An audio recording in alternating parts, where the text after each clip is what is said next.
اگرچہ آج بھی پاکستانیوں کی قابل ذکر تعداد سابق فوجی عامر فیلڈ مارشل ایوب خان کے دور حکومت کو ملک کا سنہری دور قرار دیتی ہے، تاہم اس دور کے حالات کا باریک بینی سے جائزہ بتاتا ہے کہ ایوبی آمریت کے دوران ملک میں کھوکھلی اور نام نہاد ترقی ہوئی، جس کا خمیازہ آج بھی ملک کو بھگتنا پڑ رہا ہے۔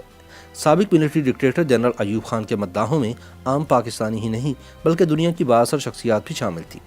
فرانس کے صدر ڈگال سے لے کر امریکی صدر جانسن تک مغربی لیڈران پاکستان میں اقتصادی ترقی کے گن گا رہے تھے۔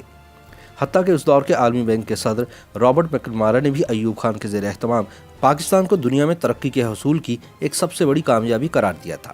تاہم ماہرین نے جلد ہی اس نقطے کو ظاہر کیا کہ ڈگال، جانسن، میکنمارا اور دیگر نے صرف اقتصادی ترقی پر غور کیا اور دولت کی تقسیم کو نظر انداز کر دیا تھا، جس کے نتیجے میں بے چینی، اشتعال انگیزی پیدا ہوئی جو بالآخر مشرقی پاکستان کی علیحدگی کی وجہ بنی۔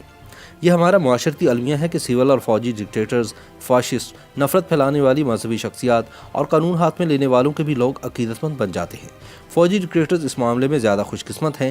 وردی یا عام کپڑوں میں ملبوس جنرل ایوب خان کے حمایتیوں کی ایک بڑی فوج آج بھی اس سنہری دور کے گن گاتی ہے جب جنرل ایوب صاحب اقتدار تھے۔ وہ اس نام نہاد درخشاں دور کو یاد کرتے ہیں جب دودھ اور شہد کی نہریں بہتی تھیں اور جب اقتصادی ترقی جنوبی کوریا یا کسی اور ایشین ٹائیگر یا کیٹ کے برابر تھی۔ آج سے کچھ 6 عشرے قبل بطور طاقت پاکستان کے اقتدار پر قبضہ کرنے والے جنرل ایوب خان کے دور کے بارے میں عام سننے کو ملتا ہے کہ ان کے دور میں اقتصادی ترقی اور خوشحالی پیدا ہوئی اور دنیا میں پاکستان کی ساکھ میں اضافہ ہوا، مگر اس دور کے اقتصادی حقائق اتنے بہتر نہیں جتنا لوگ سمجھتے ہیں۔ جنرل ایوب خان کی پالیسیوں اور اقدامات کا جائزہ لیا جائے تو پتہ چلتا ہے کہ ان کا بنیادی مقصد اپنی حکومت کو بحال رکھنا اور طول دینا تھا۔ یہ ان کی حکومت نے ہی بنگلہ دیش کی علیحدگی کا بیج بویا اور اس پودے کو بے تحاشا پانی فراہم کیا گیا۔ پھر اگلے چند برسوں میں سقوط ڈھاکہ کا واقعہ پیش آ گیا۔ ایوب خان نے محترمہ فاطمہ جناح کے خلاف حمایت حاصل کرنے کے لیے مذہبی بنیاد پرستوں کو مضبوط کیا۔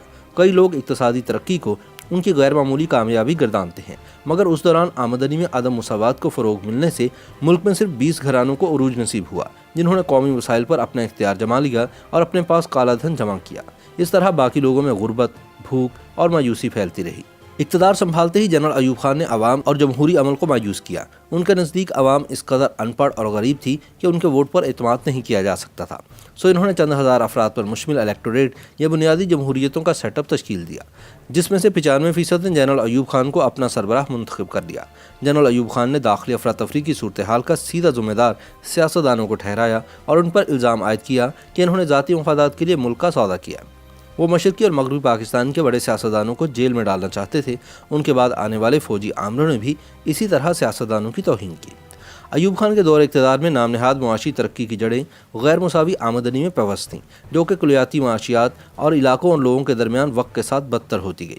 اس کا نتیجہ یہ نکلا کہ نصف صنعتی دولت پنجاب میں چنیوٹیوں اور ہجرت کر کے آنے والے میمنوں، بوہریوں اور کھوجوں کے حصے میں آ گئی تھی۔ اسی اثنا میں جنرل ایوب خان نے بیرونی ماہرین کے لیے دروازے کھول دیے جو پاکستان کی معیشت سے لا علم تھے۔ وہ لوگ جو ایوب خان کی حکومت کا دفاع کرتے ہیں وہ اس دور میں امن اور ہم آہنگی کی گمراہ کن یادیں وابستہ کیے ہوئے ہیں۔ سوال پیدا ہوتا ہے کہ اگر 60 کی دہائی میں اتنا ہی امن اور سکون تھا تو سن 1968 اور 69 میں پیدا ہونے والی بے چینی شدید اشتعال انگیزی میں کیسے تبدیل ہوئی؟ دراصل وہ حقیقی اقتصادی ترقی نہیں تھی بلکہ چند افراد کے ہاتھوں میں بڑھتی ہوئی دولت اور طاقت کی بہتات تھی، جس نے محرومیوں کو جنم دیا اور یوں اشتعال انگیزی کو فروغ ملا۔ جنرل ایوب خان کی جانب سے برسوں تک مغربی پاکستان پر ترجیحی بنیادوں پر کام کرنے کا ہی صلہ تھا، جس وجہ سے مشرقی پاکستان والوں میں غم و غصہ پیدا ہوا۔ ایوب خان نے 3 بڑے منصوبوں جن میں نئے دارالحکومت کی تعمیر اور 2 بڑے آبی منصوبے یعنی منگلہ اور تربیلا ڈیم کی تعمیر صرف مغربی پاکستان تک ہی محدود رکھی۔ علاوہ ازیں جنرل ایوب خان نے کبھی بھی مشرقی پاکستان سے ایک بھی بھروسہ مند ساتھی نہیں رکھا، بلکہ ان کے تمام خاص آدمیوں کا تعلق مغربی پاکستان سے تھا۔ منصوبہ بندی کمیشن کے سابق ڈپٹی چیئرمین ڈاکٹر محبوب الحق کی ایک تنقیدی رپورٹ میں یہ انکشاف کیا گیا تھا کہ ایوب دور میں صرف 20 گھرانے ملک کی 2/3 صنعت اور 3/4 بینکاری پر قابض تھے۔ جنرل ایوب لینڈ ریفارمز اور زمینداروں کے سیاسی اثر کو بھی محدود رکھنے میں کامیاب نہیں ہو سکے۔ معروف انقلابی شاعر حبیب جالب اس ناانصافی کو نظر انداز نہ کر سکے۔ سیاسی اجتماعات میں جب وہ ان 20 نودولتیوں پر ملامت کرتے ہوئے اپنی شاعری سناتے جو کروڑوں کو غربت میں چھوڑتے ہوئے خود اور بھی امیر بن گئے تھے تو سننے والوں پر سختہ طاری ہو جاتا تھا۔ حبیب جالب نے لکھا تھا، 20 گھرانے ہیں آباد اور کروڑوں ہیں ناشاد، صدر ایوب زندہ باد۔ معاشرے کو جدید بنانے پر یقین رکھنے والے ایوب خان جلد ہی مذہبی قدامت پسندی کی لپیٹ میں آ گئے، کیونکہ پالیسی میں آنے والے اکثر موڑ نے اقتدار پر ان کے اختیار کو طول دیا۔ چونکہ جنرل ایوب نے سن 1963 کی قرارداد مقاصد کے اہم نکات جنہیں پہلے آئین سے خارج کر دیا گیا تھا ان کو بحال کیا، اس لیے سرفراز حسین انصاری نے پالیسی کو دوبارہ دستاویزی صورت دی۔ کہا جاتا ہے کہ ایوب کی صحت کے مسائل نہ ہوتے تو وہ کبھی بھی رضاکارانہ طور پر اقتدار چھوڑنے پر غور نہ کرتے۔ سن 1968 کی خزاں آنے تک نمونیا کی وجہ سے ان کی صحت بگڑ گئی اور اسی وقت ذوالفقار علی بھٹو کی مخالفت نے بھی زور پکڑنا شروع کر دیا تھا۔ 21 فروری سن 1969 کو ہار مانتے ہوئے انہوں نے اعلان کیا کہ وہ سن 1970 میں دوبارہ انتخابات نہیں کروائیں گے۔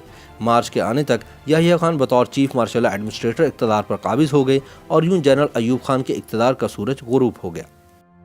YouTube پر گوگلی نیوز دیکھنے کے لیے youtube.com کی سرچ بار میں googly news T V type کریں۔ گوگلی نیوز کے پیج پر سرخ رنگ کے سبسکرپشن والے بٹن پر کلک کرنا نہ بھولیے۔ YouTube پیج پر اپلوڈ ہونے والی ویڈیوز سے باخبر رہنے کے لیے بیل آئیکن پر کلک کیجیے۔ آپ کو ہر نئی ویڈیو کے بارے میں نوٹیفیکیشن موصول ہو جائے گا۔